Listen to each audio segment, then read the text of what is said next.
ഒറ്റയ്ക്കിരുന്ന് ചായ കുടിക്കുന്നതിനേക്കാൾ എല്ലാവരും കൂടെ ഒന്നിച്ചിരുന്ന് കുറേ വിശേഷങ്ങളൊക്കെ പറഞ്ഞ് കഥകളൊക്കെ പറഞ്ഞ് ചായ കുടിക്കുമ്പോൾ കിട്ടുന്നൊരു സുഖം അതൊന്ന് വേറെ തന്നെയാണല്ലേ.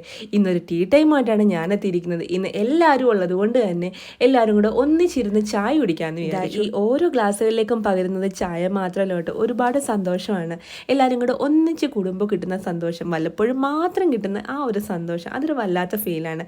അച്ഛൻ കൊണ്ടുവന്ന എല്ലാ ഐറ്റംസും എന്താ ഓരോ പാത്രങ്ങളിലാക്കിയിട്ടുണ്ട് കേട്ടോ. ഇപ്പം എന്തൊക്കെ തന്നെ ഉണ്ടെന്ന് പറഞ്ഞാലും എൻ്റെ പേഴ്സണൽ ഫേവറേറ്റ് എന്ന് പറയുന്നത് ഈ ഒരു ഐറ്റമാണ് കേട്ടോ, അവലൂസ് പൊടി. അച്ഛനും അമ്മയും കൊണ്ടുവന്ന സാധനങ്ങളൊക്കെ പൊട്ടിച്ച് നോക്കിയപ്പോഴത്തേക്കും ഈ ഒരു അവലൂസ് പൊടി അത് കണ്ടപ്പം എൻ്റെ കണ്ണൊന്ന് നിറഞ്ഞു കേട്ടോ.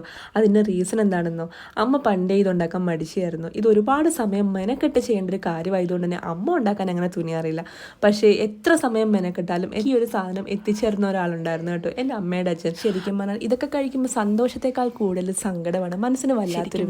ഇതിൻ്റെയൊക്കെ രുചി നമ്മളിലേക്ക് പകർന്നു തന്ന പലരും ഇന്ന് നമ്മുടെ കൂടെ ഇല്ലല്ലേ. എന്നാണെങ്കിലും നമ്മുടെ കുട്ടിക്കാലത്തെ കുറേ ഓർമ്മകൾ ഈ രുചികളിലൂടെയെങ്കിലും നമ്മളിലേക്ക് തിരിച്ചെത്തുമല്ലോ എന്നോർക്കുമ്പോൾ വല്ലാത്തൊരാശ്വാസവും. എന്താണെങ്കിലും എൻ്റെ ഓർമ്മകളൊക്കെ ഞാൻ അയവർക്കിക്കൊണ്ടിരിക്കുകയാണ് കേട്ടോ. അത് മാത്രമല്ല, ഇതും എൻ്റെ ഒരു പേഴ്സണൽ ഫേവറേറ്റ് ആണ്, നമ്മുടെ ബട്ടർ ബൺ. നിങ്ങൾ വിചാരിക്കുന്നുണ്ടായിരിക്കും ഒരുപാട് ക്ലാസ്സുകളിലേക്ക് ചായ പകർന്നല്ലോ, പക്ഷെ ആരെയും കാണുന്നില്ലല്ലോ എന്ന്. ക്യാമറയ്ക്ക് മുന്നിൽ മാത്രമല്ല കേട്ടോ, കുറച്ച് പേര് ക്യാമറയ്ക്ക് പിന്നിലും ഉണ്ട്. ക്യാമറയ്ക്ക് മുന്നിൽ വരാൻ മടിയുള്ള കുറച്ച് പേര്, അവരെയും ഞാൻ പകർത്തിയിട്ടുണ്ട്. അപ്പോൾ അത്രയുള്ള ഗൈസ്, എല്ലാവർക്കും